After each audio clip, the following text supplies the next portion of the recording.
Olá pessoal, nós vamos dar sequência ao nosso estudo do livro de Gálatas.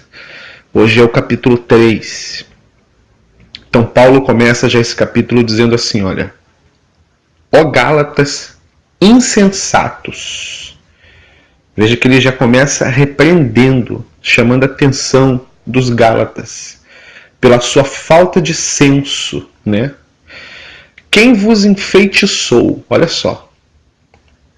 Ora, não foi diante dos vossos olhos que Jesus Cristo foi exposto como crucificado?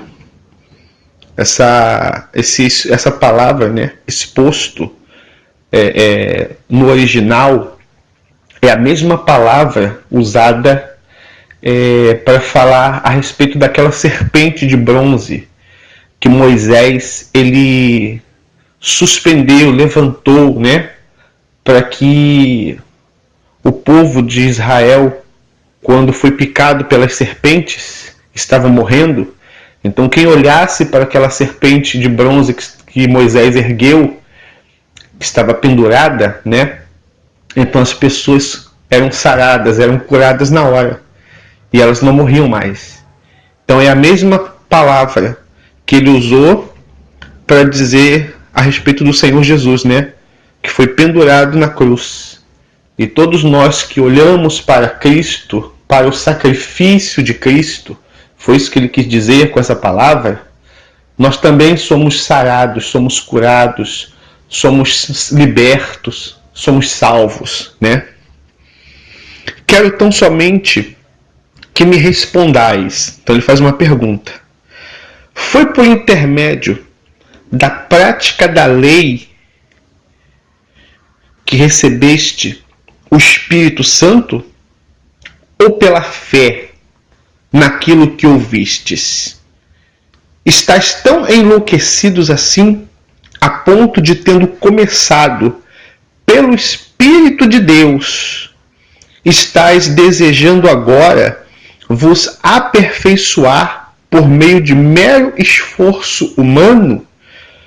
Vamos dar uma parada aqui nesse versículo 3, porque Paulo ele acaba chamando os Gálatas até de loucos, né?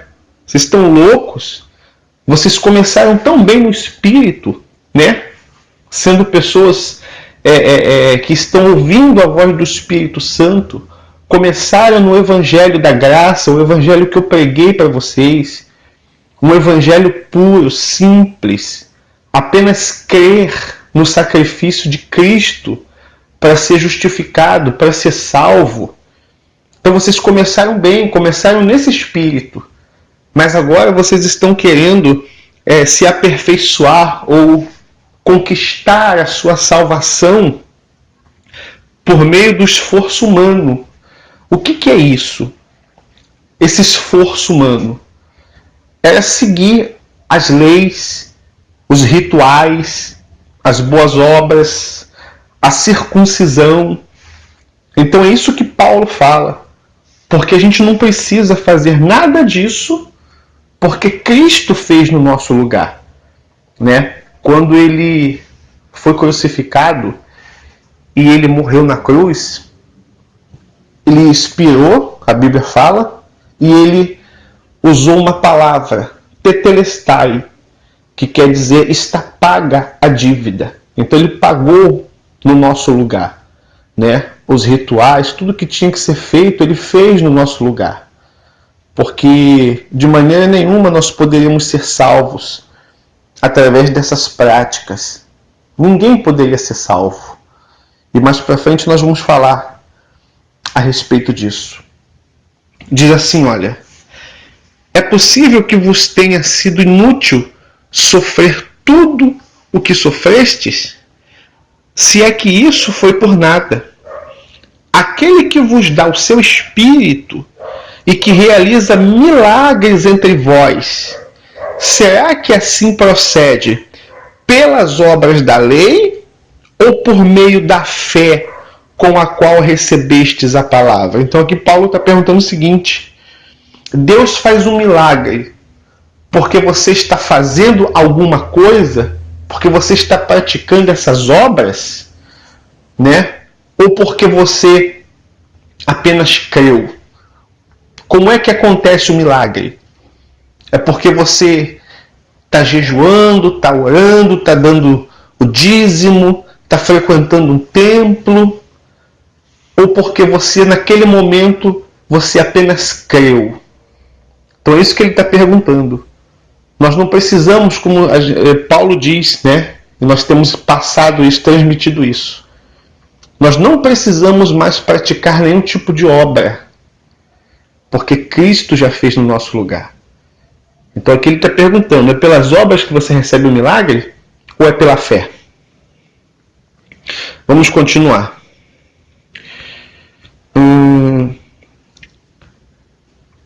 Versículo 6. Considerai, pois, o exemplo de Abraão. Ele creu em Deus e isso lhe foi creditado como justiça. Estais certos, portanto, de que os que são da fé, precisamente estes, é que são filhos de Abraão. Então, os filhos, os descendentes de Abraão, são as pessoas que creem. Simplesmente creem. Elas não precisam praticar nenhum tipo de obras. Porque eu te pergunto, vamos parar para pensar, pessoal. Vamos analisar. Você crê que Abraão foi um homem de Deus?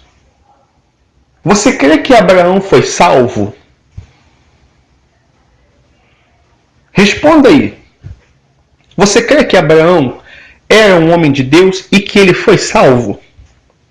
Agora eu te pergunto, qual é a obra que Abraão fazia? Abraão jejuava? A Bíblia não disse. Abraão, ele pagava o dízimo? Não. Uma vez, ele deu uma oferta, que está escrito erroneamente como dízimo. Na tradução foi traduzido como dízimo, mas não é dízimo. Foi uma oferta que ele deu. Porque era um costume, né? Quando se encontrava um rei, você honrá-lo, né, com bens. E Abraão estava voltando de uma guerra. Estava trazendo os despojos dos inimigos. Roupas que era caro naquela época, armas, ouro. E ele estava voltando para a sua terra. E no meio do caminho ele encontrou Melquisedeque. Então ele pegou parte daqueles despojos e ofereceu para Melquisedeque. E aí Melquisedeque trouxe pão e vinho, e você já conhece a história.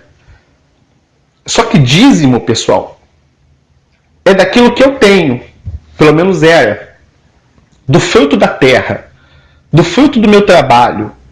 Então ali era o dízimo. O que Abraão fez era o fruto do trabalho dele? Não.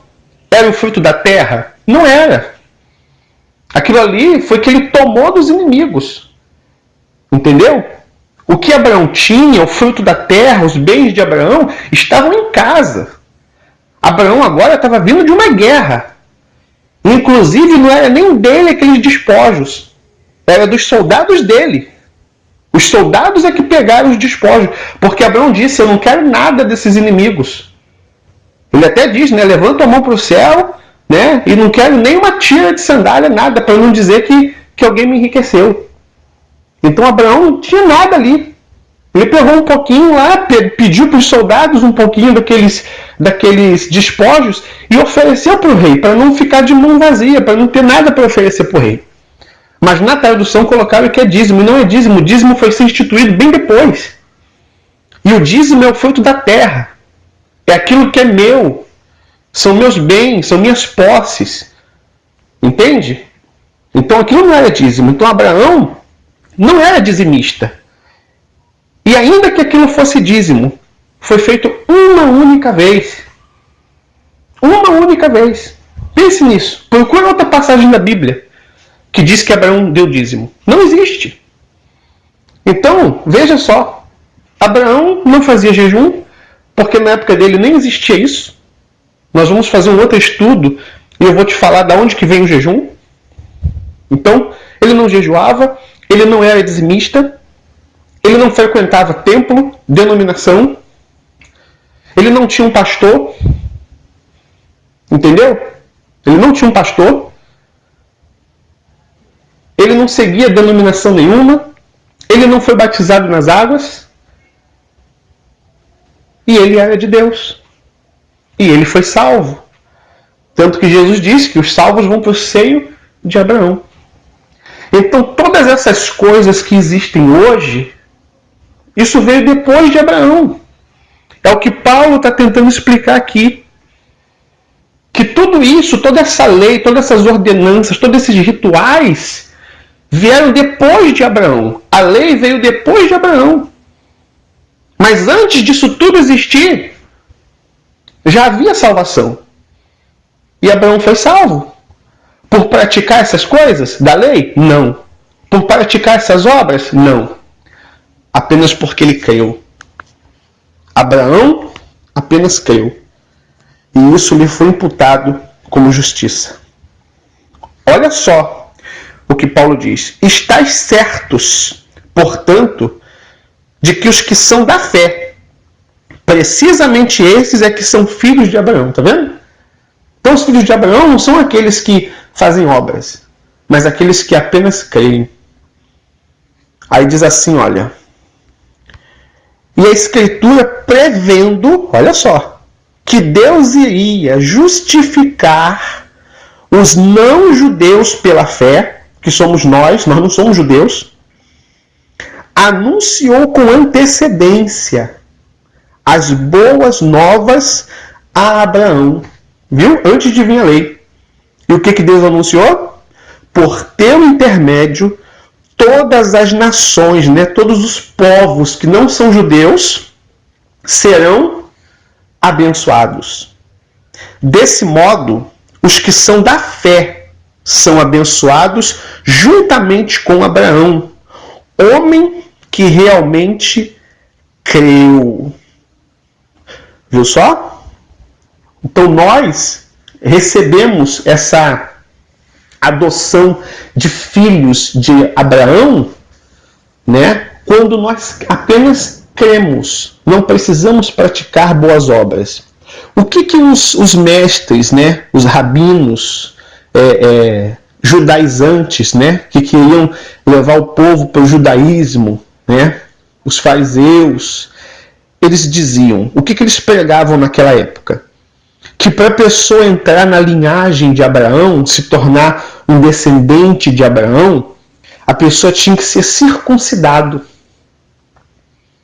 Olha só, que interpretação racista, digamos assim.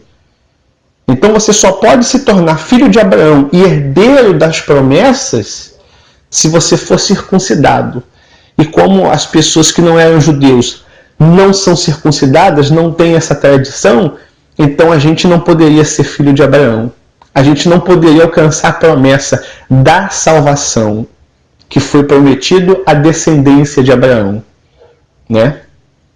Então vejam só o que eles ensinavam. E queriam a todo custo que os não-judeus, os gentios, fossem circuncidados. Inclusive os próprios discípulos, queriam forçar os não-judeus a se circuncidarem. Pedro era um.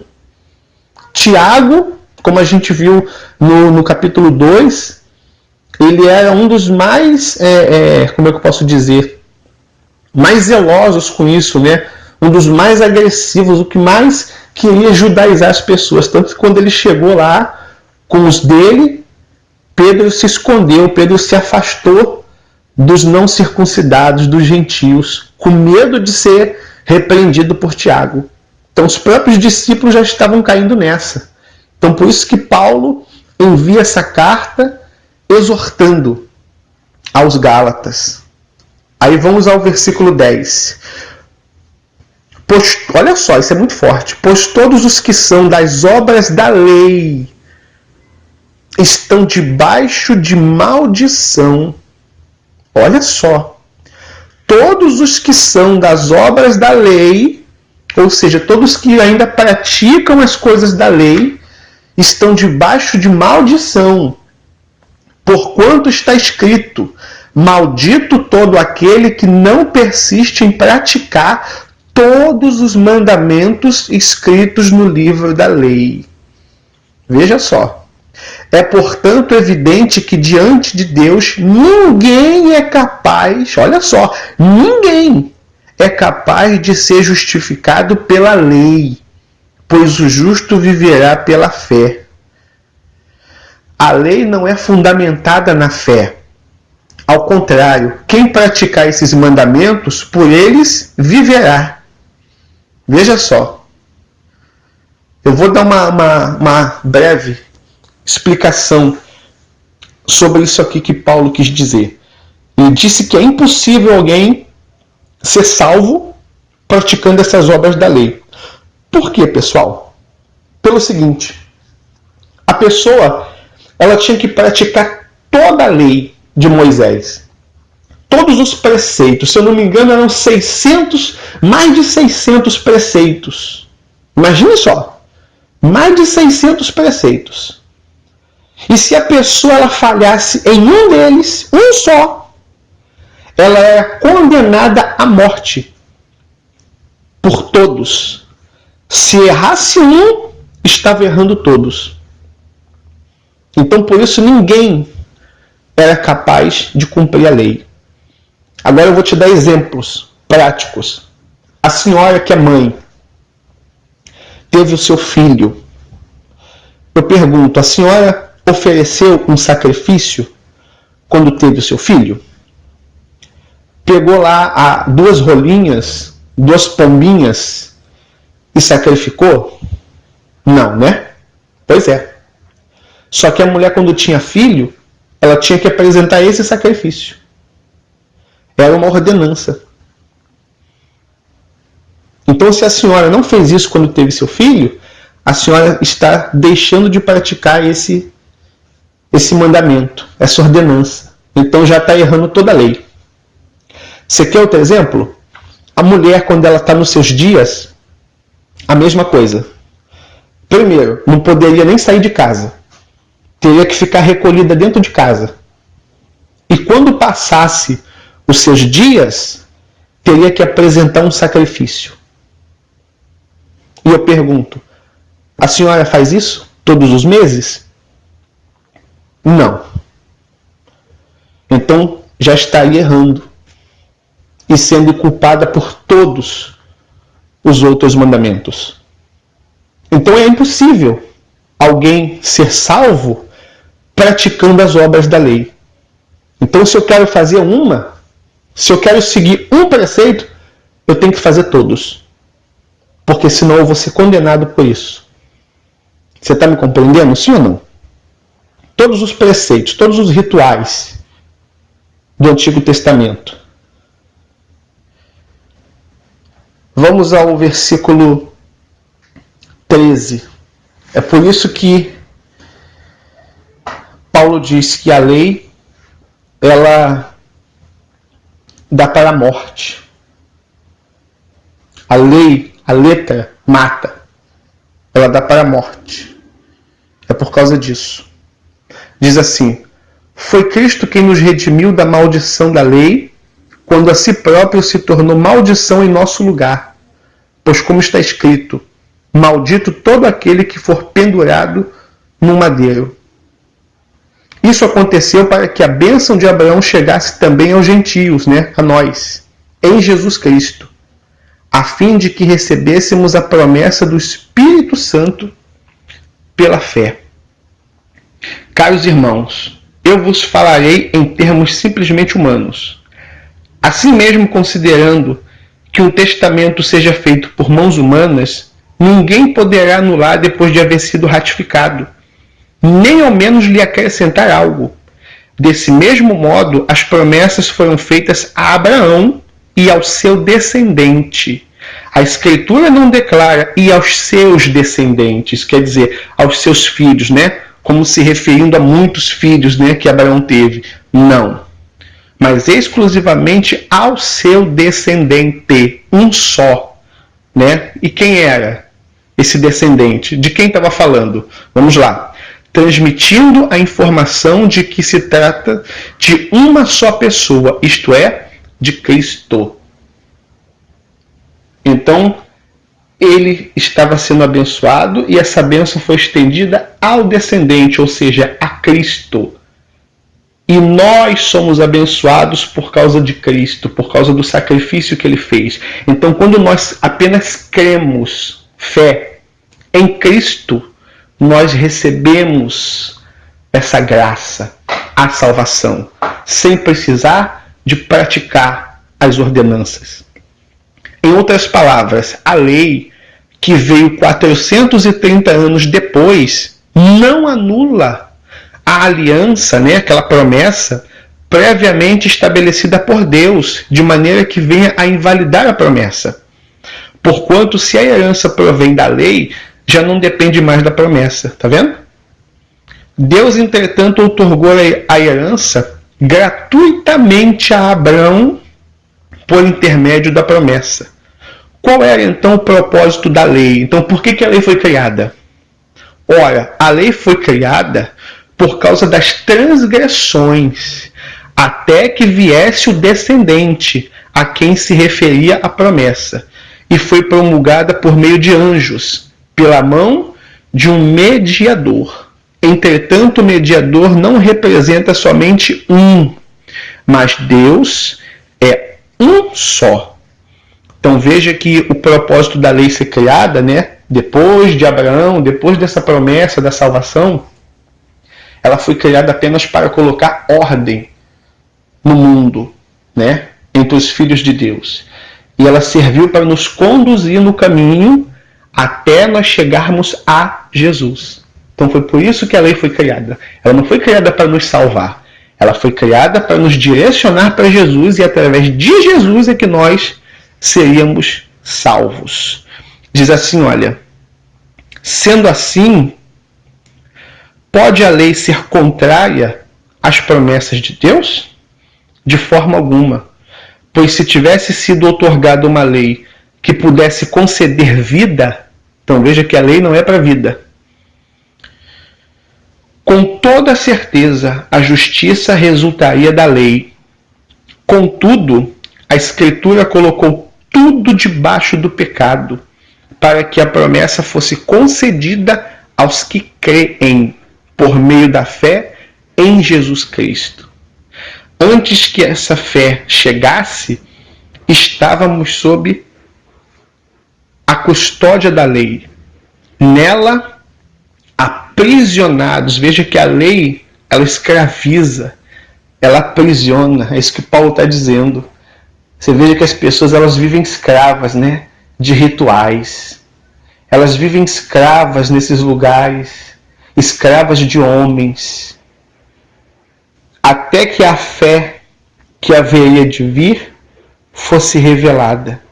Desse modo, a lei se tornou nosso tutor, a fim de nos conduzir a Cristo, é o que eu acabei de falar, para que por intermédio da fé, e não de praticar a lei, fôssemos salvos ou justificados. Agora, no entanto, havendo chegado a fé, já não estamos mais sujeitos a esse tutor. Ou seja, agora que chegou Jesus, que ele morreu na cruz por nós, então nós não estamos mais sujeitos à lei, que é o tutor, que serviu até a vinda de Cristo. Espero que esteja dando para os irmãos entenderem. Porquanto todos vós sois filhos de Deus, por meio da fé que tendes em Cristo Jesus. Pois todos quantos em Cristo fostes batizados, de Cristo vos revestistes. Isso aqui é muito forte. Vamos ler de novo para ver se você entende. Pois todos quantos em Cristo fostes batizados, então não é batizado nas águas, é batizados em Cristo, na sua morte e ressurreição. O que é batismo? É purificação.